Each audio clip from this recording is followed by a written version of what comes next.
David French, I'm going to go to you on this first. First, to confirm that you are not going to be the running mate of Donald Trump, nor are you going to be the nominee when we get to Cleveland. Confirm that for me, sir. I would be the furthest thing from Donald Trump's running mate. I mean, I dislike Donald Trump so much, I briefly considered running against him as an independent, so no. Yeah. Since September of 2015, staunch never-Trumper and friend of this show, David French, his wife, and their 7-year-old daughter have been victims of online harassment from the alt-right. The stream of threatening images and violence and death picked up shortly after French publicly considered and then declined an independent bid for the White House. That's when the alt-right trolls lost it. In his recent National Review article, French details the threats that have become an all-too-common response to anyone who publicly opposes Trump and the bigoted alt-righters who support him. French writes, "I saw images of my daughter's face in gas chambers with a smiling Trump in a Nazi uniform preparing to press a button and kill her. I saw her face photoshopped into images of slaves. The alt-right unleashed on my wife, Nancy, claiming that she had slept with black men while I was deployed to Iraq," unquote. And to this day, the harassment and direct threats are relentless. And joining me now is David French of the National Review. David, it's good to see you again. I'm sorry that it's in these circumstances. I read your article yesterday, which is called "The Price I've Paid for Opposing Donald Trump." And it was one of the most chilling things that I have read in a really, really long time. When about did the hatred against you start?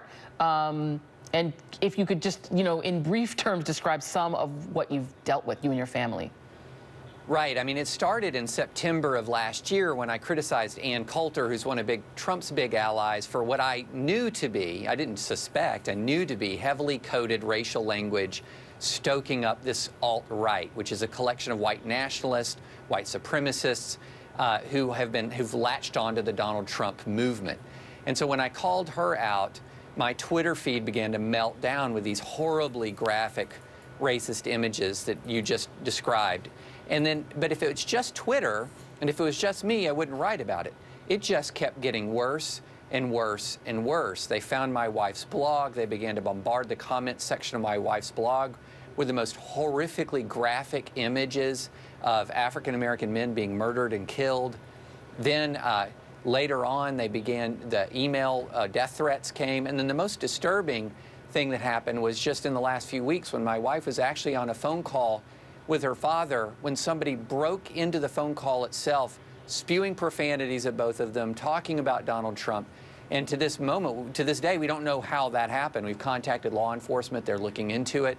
So it was a campaign of harassment and intimidation that wasn't confined just to Twitter.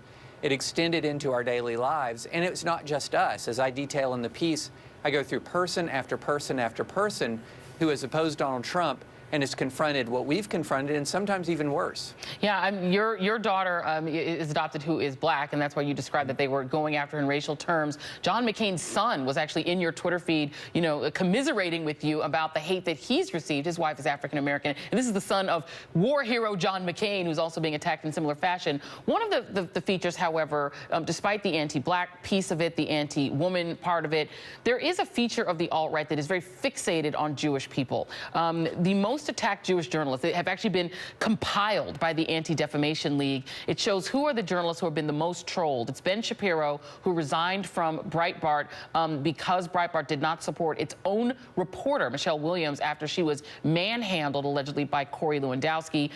It's Jeffrey Goldberg, who everyone knows, Sally Cohn, who's over at CNN, Jonah Goldberg, Jake Tapper, who's at CNN, Wolf Blitzer, and it goes on and on and on. What do you make of that aspect of it? We just had an instance where seemingly ordinary Trump supporters used a German word, Lügenpresse, to describe the media. What is with this Nazification of the Trump movement, or did it pre-exist Trump? It was lurking out there before Trump. But what's really disturbing is it's the Trump movement, and I say Trump movement because I don't have evidence that Donald Trump himself is stoking this. But the Trump movement really put it on steroids. And then Breitbart.com became a place that was one of the most trafficked websites on the conservative side of the aisle. publishing apologetic articles justifying the alt-right, some of its writers stoking the alt-right quite intentionally. And then, you know, when you try to talk to some of his supporters about it, you will say that this is happening, it's racist, it is anti-Semitic, and they'll say, oh, well, you're just part of the progressive media, you're just labeling everybody who disagrees with you as racist.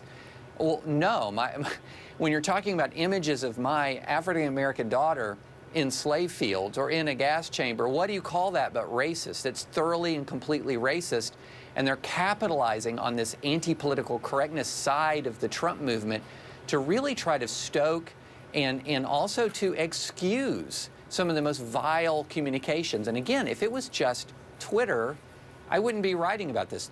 Twitter's becoming a cesspool, but it's leaking outside of Twitter. You talk to these people, these journalists, many of them have had to install security systems in their homes. Some of them are carrying handguns for the first time in their lives. This has put real fear into people, and it has to be exposed. It has to be condemned. And, you know, one of the ways in which Breitbart.com, and you are correct, this does predate Donald Trump, the alt-right and also the American neo-Nazi movement, people like David Duke have glommed onto the Trump candidacy. They're very enthusiastic about him, but they were already there before he started running for president. This Pepe the Frog sort of meme that is attached to them. Donald Trump Jr. actually has retweeted this. We're showing here, Pepe the Frog used to be this sort of fun-loving little character. He's been co-opted as a symbol of hate. It's actually been officially labeled a symbol of hate by the Anti-Defamation League. And there you see a retweet. It's actually on Instagram that Donald Trump Jr. actually sent out. What do you make of the fact that Donald Trump's son appears to be the source of his retweets of things from the alt-right? Well, Donald Trump has retweeted the alt-right multiple times, including a Twitter account called White Genocide, which is one of these terms the alt-right likes to throw around. So it's Trump Jr., it's Donald Trump. You know, they're unapologetic about virtually everything. And I don't think they in the least bit shed a single tear that any of their critics have been going through this nightmarish experience. So, you know, I don't want to impute to them beyond the evidence, but the evidence that is already there, that they have right in the middle of their campaign, Steve Bannon, who is the head of Breitbart, that they have retweeted these white supremacist accounts. I mean, that's incredibly disturbing on its own terms. And again, you know, it's just a mistake to keep emphasizing Twitter. And a lot of people came at me saying, oh, you're crying because people said mean things to you on the internet. Well, no, people broke into phone calls at our house. Yeah. You know, so we're talking about something that is putting a lot of people in legitimate fear for their physical safety because they have opposed Donald Trump, and there is an entire movement. It's not just one or two cranks out there. We're talking about blocking hundreds and hundreds of Twitter accounts. We're talking about potential connection that the New York Times has uncovered from some of these trolling accounts back to Russia. It's a mess, and it's horrible, and it's put people through a terrible experience. Yeah, absolutely. Well, we are certainly sorry that you have gone through this terrible experience, David. We wish you and your family the best. Hopefully you will be safe. We really appreciate you being here, and hopefully the Republican Party will take some active steps to root this part of the base of Donald Trump out of the party. We hope they'll step up and do that. David French, thank you so much. Thanks, Joy.